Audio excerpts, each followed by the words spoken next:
Thank you sir. और same present मेरा same presentation Darbhanga विश्वविद्यालय में भी है। और वो मेरे ख्याल से 30 और 31 तारीख को तो मुंगेरी लाल जी के लिए एक तरह से याद करने के एक और हमारे पास मौका है। और उसमें भी सर आप सभी को मैं करूंगा कि आप लोग ज्वाइन करें, उसको हम लाइव कराएंगे सर। इसकी भरपाई हम करने की कोशिश करेंगे। तो मैं एक्चुअली जब मैं पीएचडी कर रहा था तो पीएचडी के दौरान मैं इन सारी बिहार में जो एक सामाजिक न्याय का एक अनूठा मॉडल हमको देखने को और समझने को जो मिला, उसी दौरान मुझे ये मुंगेरी लाल जी के भी रिपोर्ट मुझे मिले थे सर। इसमें जो खासकर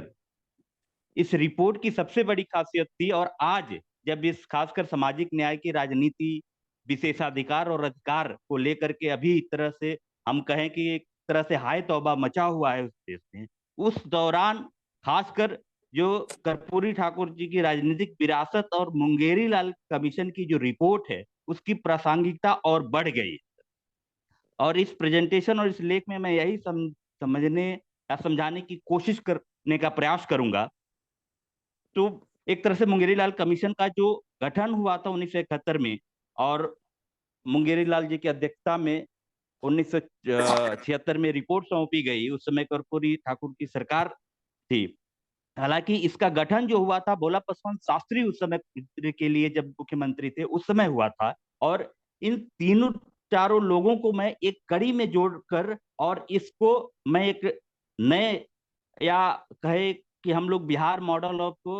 सोशल जस्टिस के रूप में हम बताने की कोशिश किए हैं, जिसमें कि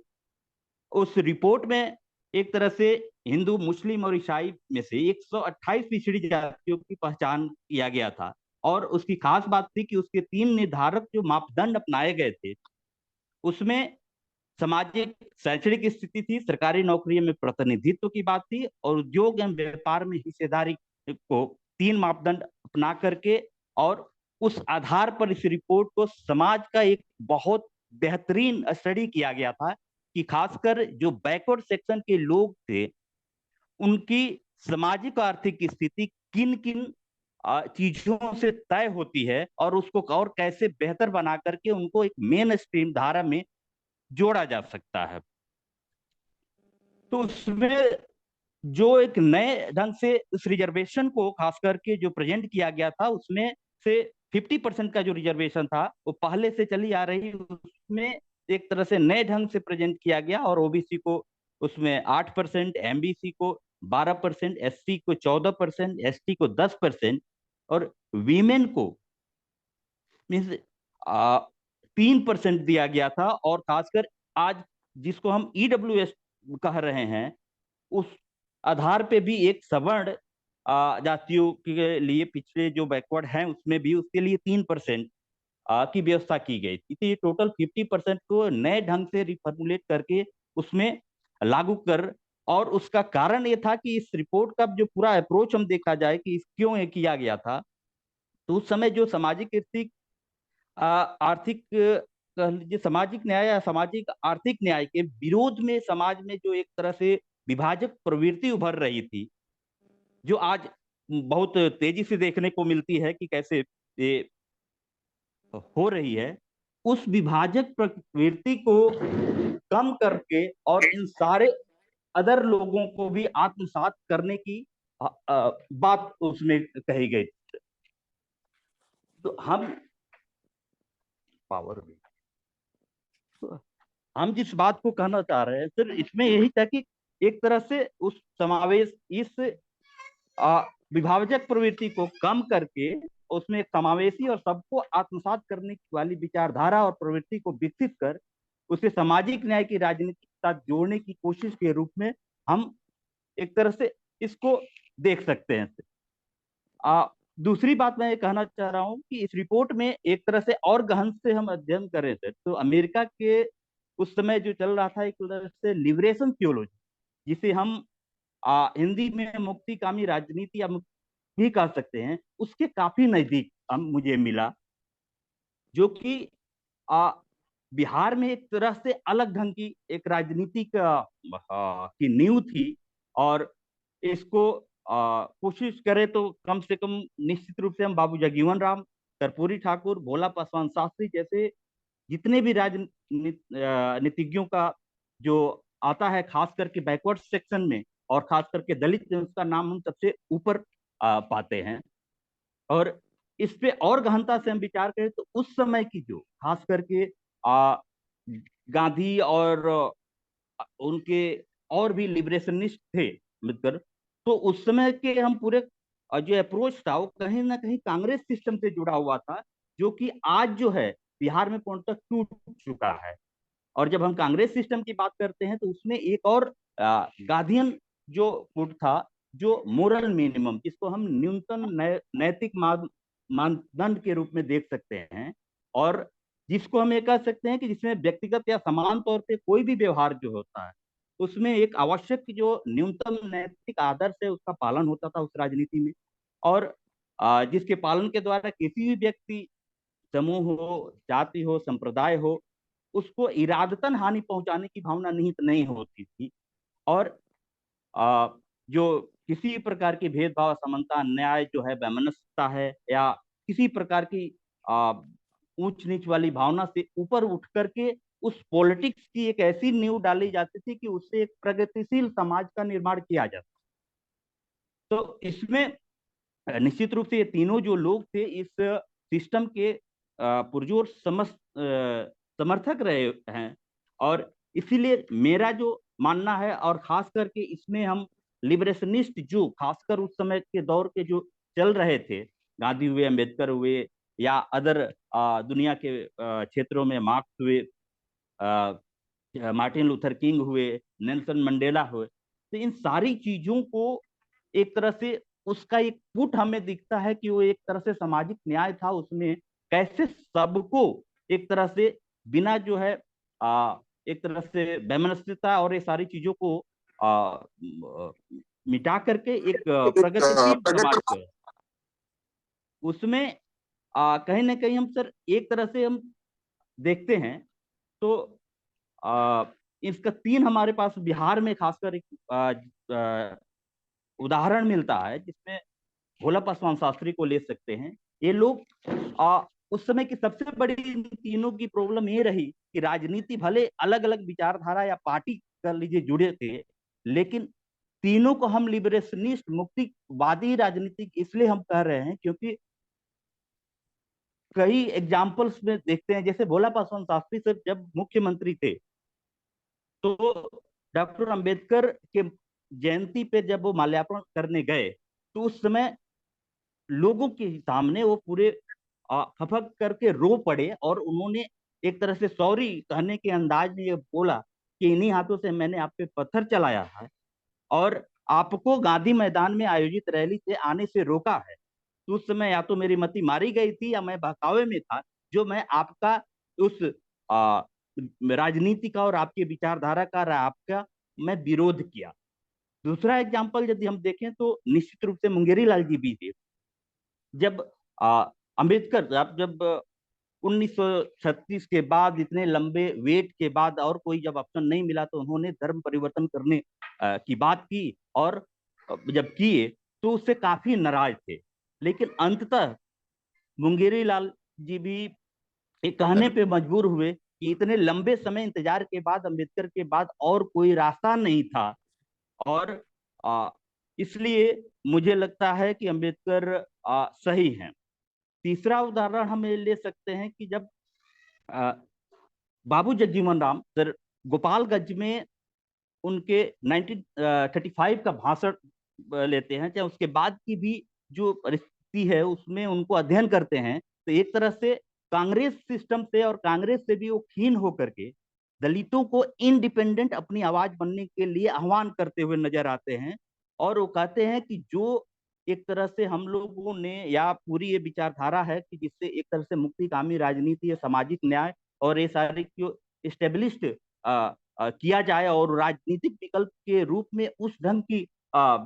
एक प्रोग्रेसिव राजनीति हो, वो हमें अब कांग्रेस में नहीं दिखती है। तो शायद हो सकता है कि कांग्रेस सिस्टम चाहे जो भी सारी चीजें, उससे अलग हमें एक दलितों को उस अपनी जो एक शोषण और बैकवर्डनेस से ऊपर आने के लिए एक अलग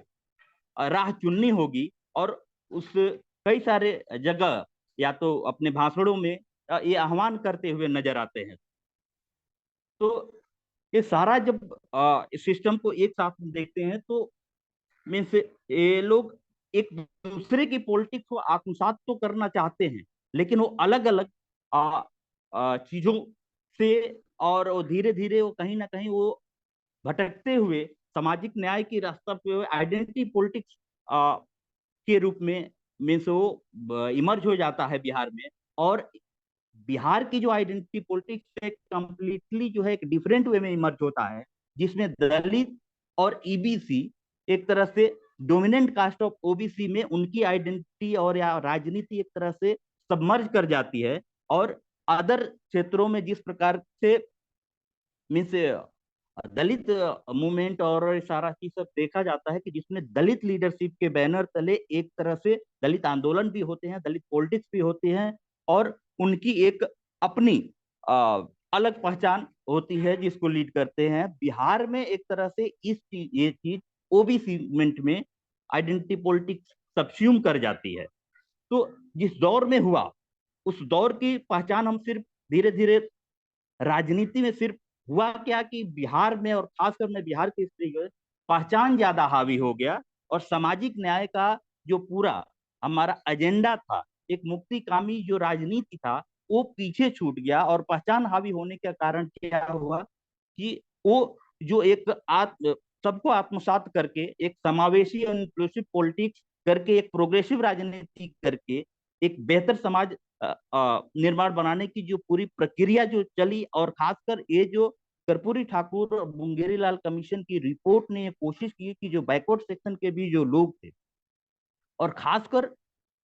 वो लोग जो एकदम मेन स्ट्रीम से अलग थे, उसको स्टडी करते हुए उसको मीन्स कैसे उनको मेन स्ट्रीम में लाया जाए, वो प्रक्रिया से पीछे छूट गई। फॉर एग्जाम्पल, इस रिपोर्ट ने इंडियन सोसाइटी का और खासकर बिहार में एससी और एसटी का इतना गहनता से अध्ययन किया, और इवन न सिर्फ मेन और वीमेन के भी को अध्ययन किया कि उन्होंने हर एक पे जैसे कि एससी और एसटी की लिविंग स्टैंडर्ड, हाउसिंग, ये सब को में तो देखा जाए तो निश्चित रूप से एससी का बताया गया है इस रिपोर्ट में कि एसटी की जो स्थिति है एसटी से कहीं बहुत ज्यादा खराब है, क्योंकि वो मेनलैंड में रहते थे, और मेनलैंड में जब रहते थे तो वो मीन्स एसटी जो थे वो अछूतपन के शिकार नहीं थे, लेकिन एससी अछूतपन के शिकार थे। हाउस के लिए लैंड और ये सब नहीं था। और आज भी डेटा के अनुसार देखा जाए तो लगभग खासकर बिहार हुआ, गया हुआ, और जगह बिहार गोपालगंज हुआ, ये सब में लगभग 30% दलितों के पास अपना हाउस लैंड नहीं है जिसमें हाउस का भी निर्माण कर। तो इन लोगों को कैसे मेन स्ट्रीम में लाया जाए, कैसे नौकरियों में एक तरह से उनको फर्स्ट श्रेणी में, जैसे कि एसटी में खासकर उनका कहना है कि एसटी के महिलाओं में एक तरह से नर्स, परिचारिका, ये सारा चीज के एक तरह से अलग ढंग का स्किल देखा गया, और ये सारा चीज तो और किसमें नहीं तो एटलीस्ट उनको इस ढंग से एक शिक्षा में, नो डाउट कि इतना गहनता से हर चीज का, चाहे वो शिक्षा की बात हो तो उसमें वहां पे टीचिंग कैसे टीचर अपॉइंटमेंट हो, वहां पे यदि टीचर अपॉइंटमेंट होते हैं तो उनको लिए एक तरह से एक्स्ट्रा जो अलाउंसेस मिले, क्योंकि वहां पे काम करना भी मुश्किल है। तो हर चीज को एक बड़े ढंग, अच्छे ढंग से समझने की कोशिश किया गया है इस रिपोर्ट में। और एक सबसे इंपॉर्टेंट और चीज इसमें बताया गया था कि ब्यूरोक्रेसी को कैसे और संवेदनशील बना करके, और सारी जो हमारी एक तरह से राजनीति और जो भी डिसीजन है उसको कैसे इम्प्लीमेंट किया जाए। तो उसने एक वर्ड उसमें यूज है, सेंसिटिव ब्यूरोक्रेसी, संवेदनशील ब्यूरोक्रेसी। और उसमें भी रिपोर्ट में क्लियर कट है कि जो वस्तुनिष्ठ ब्यूरोक्रेसी है और संवेदनशील ब्यूरोक्रेसी है, इन दोनों में बड़ा अंतर है। हो सकता है कि वस्तुनिष्ठ जो और ब्यूरोक्रेसी हो, नौकरशाही हो, वो ऑनेस्ट हो, लेकिन सेंसिटिव नहीं हो सकता। और जब सेंसिटिव नहीं हो सकता है तो कहीं से भी वह उन बैकवर्ड सेक्शन के लोगों के साथ वो न्याय नहीं कर पाता। इसी प्रकार उन्होंने कहा कि जो संवेदनशील जो ब्यूरोक्रेसी है उसको उनके दुख दर्द उनका शोषण एक तरह से वो समझता है, वो जानता है। तो एक तरह से जब सेंसिटिव ब्यूरोक्रेसी होगा तो उसमें ऑनेस्टी भी होगा उनके प्रति, और उन लोगों को एक तरह से मेन स्ट्रीम लाने में जो सरकार की जो भी योजनाएं हैं उसको इम्प्लीमेंट करने में ज्यादा वो रुचि दिखाएगा और ज्यादा अच्छे ढंग से करेगा। तो इससे इसमें ये भी बात कही गई थी कि कैसे लोगों को इन सेक्शन में, और खासकर के जो बैकवर्ड सेक्शन है, विलेज सेक्शन है, एसटी ट्राइबल सेक्शन है, तो कैसे लोगों को, कैसे पदाधिकारियों को ट्रेनिंग तक दी जाए और कैसे लोगों को वहां पे पोस्टिंग भी दी जाए। तो कहीं ना कहीं इसको फिर रिलेट करते हैं लेजिटिमेसी से, कि जो इंस्टीट्यूशनल लेजिटिमेसी है वो गवर्नमेंट के डिसीजन और उसके ब्यूरोक्रेटिक इम्प्लीमेंटेशन पे डिपेंड करता है। तो गवर्नमेंट एंड ब्यूरोक्रेसी यदि मिल करके काम करती है तो उस इंस्टीट्यूशन की भी लेजिटिमेसी बढ़ेगी, गवर्नमेंट और राजनीति की भी लेजिटिमेसी बढ़ेगी, और एक तरह से प्रोग्रेसिव पॉलिटिक्स के लिए एक तरह से नया और एक बेहतर जो है और रास्ते खुलेंगे। तो और जो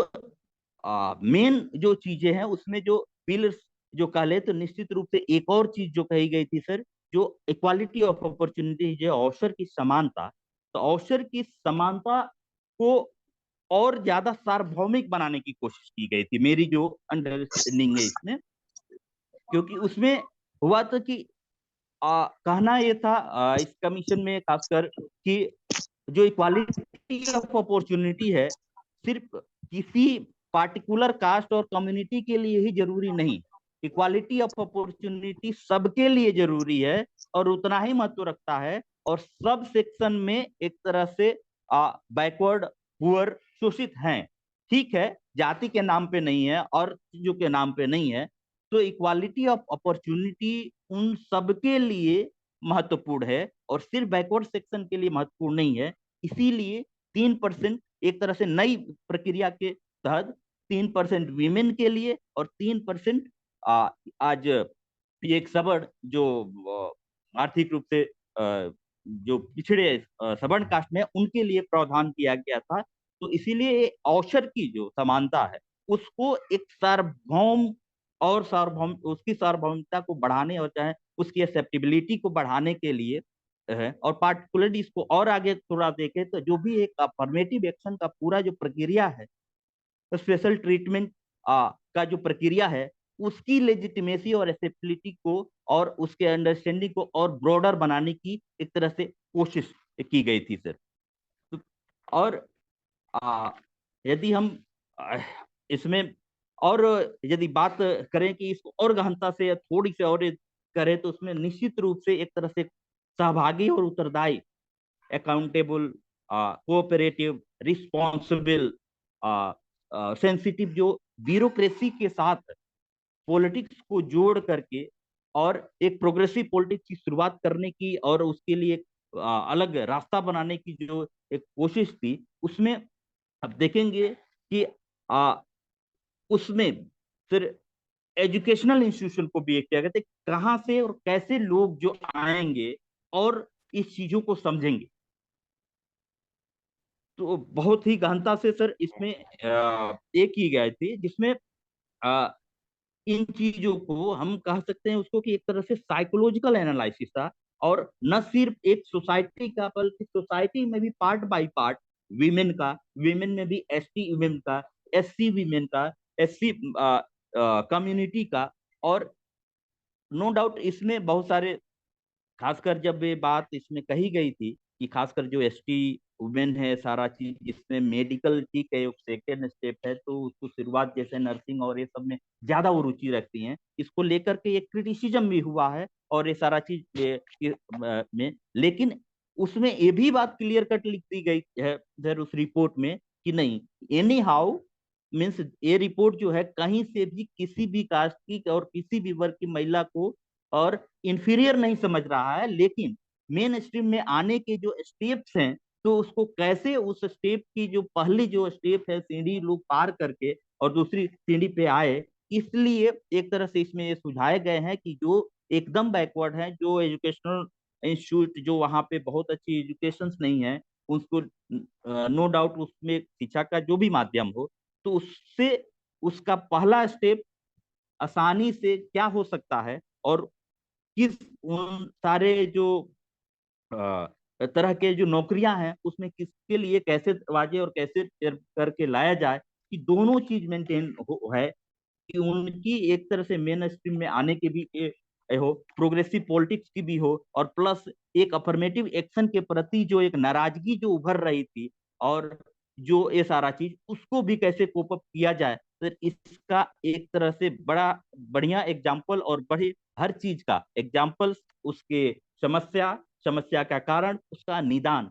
तीनों बड़ी ही सजगता से इस पूरे रिपोर्ट में सर हर एक पॉइंट वाइज करके इसमें मेंशन करते हुए मैंने पाया। तो बहुत सारी रिपोर्ट और बहुत सारी जो सारी चीज मैंने पढ़ा, लेकिन इसमें एक एक चीज का, जैसे एससी कम्युनिटी जो मेनलैंड में रहते थे, तो उसमें जैसे सर वो ज्यादातर साहूकार हुए, सामंत हुए, उनकी मजदूर और मजदूरी के जो मास्टर और स्लेव वाला जो रिलेशन था, उसको भी स्टडी किया गया था, कैसे साहूकार के जो ब्याज थे उससे त्रसित है, तो बैंक द्वारा और सरकार जो बैंक है वो लोग उसको कम ब्याज पे या बिना किसी ब्याज पे लोन दें, ताकि वो समाज में वो आगे बढ़ सके, कुछ उद्योग धंधे खोल सकें, या नए ढंग से अपनी शुरुआत कर सकें। तो वो मेनलैंड में रहने वाले एससी को एसटी के प्रति एक डिफरेंशिएट करते हुए भी काफी ऑनेस्टली से उनके प्रॉब्लम को अध्ययन किया गया और उसके सॉल्यूशन को भी सुझाया गया।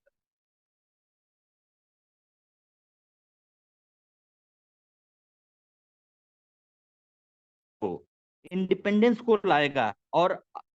उसके जो फ्यूडल और साहूकार जो भी जैसे लोग हैं वो उनके क्लच से आउट ऑफ क्लच उनके लेकर के आएगा, और एक तरह से it will bring some sense of security, तो उसकी सुरक्षा की भी एक भावना उसमें आएगी सर। तो ये सारी चीजों को मैं